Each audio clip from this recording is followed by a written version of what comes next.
Yes. We're in cricket again because it's the summer of cricket. Yeah, I thought, John, I'll take ownership of this, John. They are my ideas, these ones. So if people want to keep bagging us on social media, I'm happy to cop the heat on those, John. That's all right. The social media blower-uppers give us more content.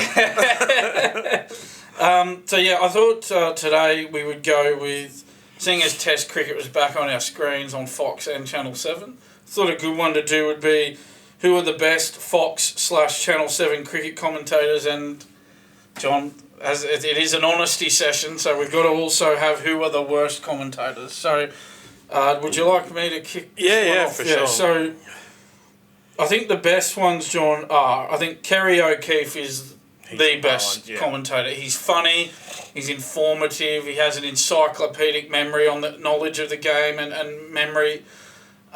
Just knows everything about every player. Clearly does so much research on what he's talking about. And he's naturally funny. He's a scream. We talk a lot in cricket about, the dull bits of the day where there's not much happening, and those are going to happen over the course of a test match. And Kerry O'Keefe's your perfect commentator for that scenario, because when there's not much happening out on the field, Kerry can certainly liven things up in the commentary box. So he's one of my best, or he would be my best. John, finds he's one of mine as well. Yep, So he seems to be able to tell when it's going to go into a lull. Yeah. And then go, all right, guys, now we need to. Yeah, he's got a good feel for the situation. Absolutely. The others in my best category, John, Michael Vaughan. I think he's great. I think he's sensational. He's got a lot of humour. Doesn't take himself too seriously, and he doesn't say too much. When he says something, you listen to him. He's always got something worth saying. A really good analyst of the game, and not afraid to give a strong opinion. Too many commentators are afraid of that. Michael Vaughan's certainly not one of those. Yeah. He's great to listen to. He's another one of my best, John. Mark Waugh, a real straight shooter. Gives very forthright opinions. He doesn't mince words. He's always got something interesting to say. Great to listen to. Great honesty, upfront, and again, doesn't say too much. That's a lot of commentators just waffle on. They feel like they're going to say something when they don't really. And Mark Waugh's a sensational commentator. A couple of others, John. Ricky Ponting, I think he's really good. Gives really good insights on the game. He's always we talk about commentators need to tell you something you don't know. He does that all the time. You get great education on the game of cricket out of listening to Ricky Ponting for 20 or 30 minutes in the commentary, John. Do you mean that guy, Ricky Ponting, who was... the former cricketer. Yeah, that former cricketer, Ricky Ponting. You remember... Didn't really know who he was. You remember him, only the second highest test run scorer of all time. But he's actually my number 2 because I love the fact that he played across so many elite teams with so many elite players and gives a lot of insight into those elite players, like the top of the best ever, He was young running out of that Alan Border era. Yeah. And then he finished up in the Michael Clarke era and Dave Warner, Steve Smith era, So he went through... It's a long time. Yeah, he went through basically the best ever era of... the 2 best eras of Australian cricket and can give a lot of stories and stuff about everything that happened in those periods and apply them to today's game. Yeah, he debuted in 1995 and retired, I think, in 2012. So 17 years. That just shows how long he was on the scene. John, very long time. To be honest, John, I haven't numbered my best ones. I'm just naming 5 of my best. So my other best of the best commentators, Ian Smith, the New Zealander. I think he's great. He's good for a laugh. Doesn't take himself seriously. But just calls the really big moments of the game really well. That 2019 Cricket World Cup final where England and New Zealand had that absolute thrilling final, and he was the commentator in that, and he just really showed his ability to, as I said, to own those big moments of the game as a commentator. He just knows. Commentators need to know when to turn up the dial and when to turn down the dial, and Ian Smith, he knows that better than anyone. Understands the context of certain moments and commentates accordingly. So I think he's those are my 5 best commentators across the 2 networks, John. I'm happy to let you go now with your best. No, I already said mine, so that's fine. The only thing is... right, okay. I actually... Because my favourite commentator is Dan Ganane. I don't know if he doesn't commentate on 7 or Fox, though. But I reckon he's the best shot commentator across most sports. I think he's Triple M. I think he does Triple M, and he does now. So when Rabs was retiring, Dan Ganane was chucked up as a person to replace Rabs. Like, he's that good. I just think he's shot commentator. He's really good at the play-by-play, not so much the colour, but he also knows. He has the ability to read when a game is kind of boring to bring in the colour commentary.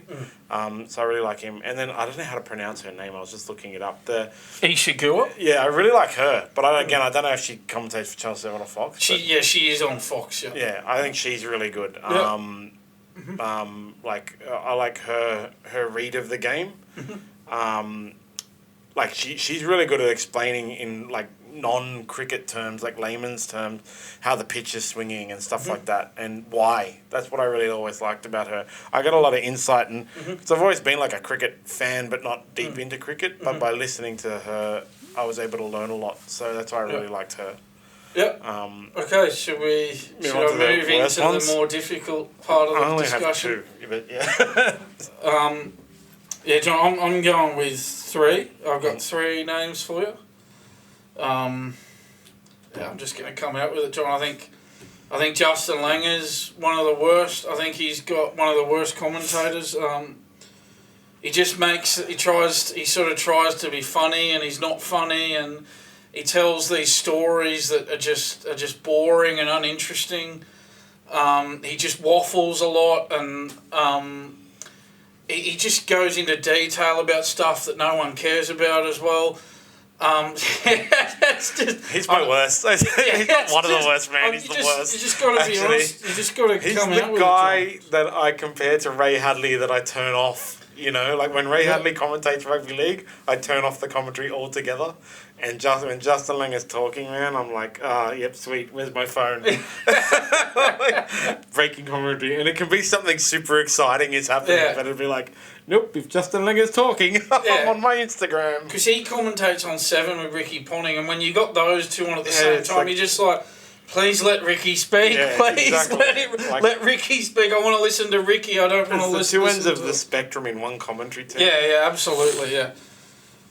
Okay, John. Another one of my worst commentators. It's actually his opening partner, Matthew Hayden. I just find Matthew Hayden, it's just a bit... I don't think he's as bad as Justin Langer with the commentary, but I think it's just a bit cringe-worthy, John. He overhypes moments too much that don't need to be overhyped. I talked about Ian Smith really understanding the context. That's one area where Matthew Hayden really lacks. He'll get, you might see, a boundary hit in the 3rd over of a Test match, and he'll call it like it's, the thrilling final over of an ODI World Cup final. Just not understanding that context of the game and significance of the moment in the context of the game. He's my other one because not every ball is exciting. Especially in Test matches where there's long periods of nothing exciting happening. So you can't make it exciting, man. That's the thing. Don't try and make it more... Just call it as it is. Oh, look at that. What an amazing block shot. Yeah. Oh, what an amazing forward defence. It's like... and yes, they're not going to run on that one. It's so good. Just calm down, bro. It's he's my other one because you go from like ultra boring to way too exciting. He's like a chipmunk on cocaine. Everything that happens is so exciting. Plastic bag on the field, and there he is screaming how exciting it is and how amazing it's made the game of cricket. So I just think he needs to calm down. So who's your 3rd? So they were your 2? Yeah, they were my 2. Oh, so we're in agreement. Ultra boring versus way too excited. And cricket is not like, no matter what you do with cricket, it's not going to be extended periods of excitement, even in T20s. Yeah. Okay, my 3rd, John. Yeah. Drum roll. He seems like a really nice guy, so I do feel a bit bad about it, John, but I've got to say it, that's why we're here. It's the honesty segment, John. Honestly, guys, it's just our opinion. Yes. Mike Hussey. I just think... I don't think he's as bad as Langer or Hayden with the commentary. I don't. I wouldn't put him in their category of badness for commentary. But... he's just too boring, John. It's just too boring. It's just not interesting when he's commentating. That's it. I just find him as a non-event. It didn't even occur to me, and I didn't even remember that he's a commentator. Yeah, well, I think commentators have two jobs, John: to inform and to entertain. Yeah, absolutely. And I just think, with inform he's okay, but with entertain it's just zero on the scale, John. And that's like some people. Some people are destined to be shot callers. That's what I mean. Like Dan Ganane is so good. Like, he's so good at just calling the shots and then handing it over when he needs to. If you watch MMA or UFC, they have Joe Rogan and DC, Daniel Cormier there to tell interesting stories when boring stuff is happening. And then you have John, I was trying to remember his name, John Anik is the shot caller. And John Anik's awesome, and he'll just throw in the sponsor and say, like, it's the end of round 2, and then the other guys are there. And that's the thing. Like, I totally forgot Hussey was a commentator. I'm not surprised. His commentary is pretty forgettable, to be honest. Yeah. So he I guess he'd be probably destined to be a shot commentator because he's just not interesting enough. But on television, you don't need shot commentators. That's the other thing. That's why Dan Ganane is not in cricket, I guess, on Channel 7. Well, because you can't work for Channel 9 and Channel 7. But he would never be good at cricket on television because... I think, Ganane's... he's Fox League, isn't he? So if he was going to do it, he'd do it on Fox. Yeah, so they don't use shot commentators on cricket on television. Because we mentioned it before. We know what happened. We're watching it. That's it. I mentioned it previously, John. The great Richie Benno once said, don't say what's happening on the monitor, add to what's on the monitor. And I think there's some of these commentators could really use some of the great Richie Benno's advice on 100%. That one, John. And that's like actually Hayden's thing. He's just saying what's happening in an exciting voice, excited voice, and it's just making it stupid. That was good. I totally agree with you. The other person I'd love to see more of, though, who's not in there is I like Gus Walland. I think Gus Walland's hilarious. And he's good on... Yeah, he's on Triple M, I think. He's good on Triple M. And he went to... one I listened to was... I think it was the Ashes a couple of years ago. He went over there for the Ashes, and that was that was the commentary I watched. Yeah. I really liked him. He was... Yeah, because he knows all of them. Like, that's the thing. He's not a cricket player, but he's deep into the cricket world. Yeah, he's knowledgeable. Yeah, he's got a good understanding. He knows all of the players and stuff like that. So it was good. It'd be good if they could get him on somewhere like Channel 7 or Fox, because I think he's really good. But generally with cricket, I don't actually sit and watch the whole match, especially Test. The whole matches, it's hard to sit. Yeah, you're not going to sit and watch 5 days of cricket. So, I get a lot of Foxtel, whatever is on, I haven't been able to watch... I haven't even been able to watch any of the Channel 7 because I don't have an antenna and I only have internet TV, and it's not streaming on Channel 7's internet TV provider. So did you watch it on KO? Yeah, I have it on in the background on KO. And then in the car I'm listening to it on Triple M. Yeah, that's mainly my main way of watching the Test matches right now. Yeah, cool. Yeah, so John, I know there's some people who've been a bit at us on social media over some things, but we didn't just say the worst commentator, John, we did say the best as well. Yeah. So we did give a balance. So calm down, social media blower-uppers. Yes, yeah. That's sticking. That's going to be the name of the thing. I'm going to start cutting that out and make a new YouTube playlist. Yeah, so there you go, John. I think that was a fair... that was a fair assessment. Definitely. Of the We're test. always fair. Social media blower-uppers will blow up about anything. Yeah, that's true.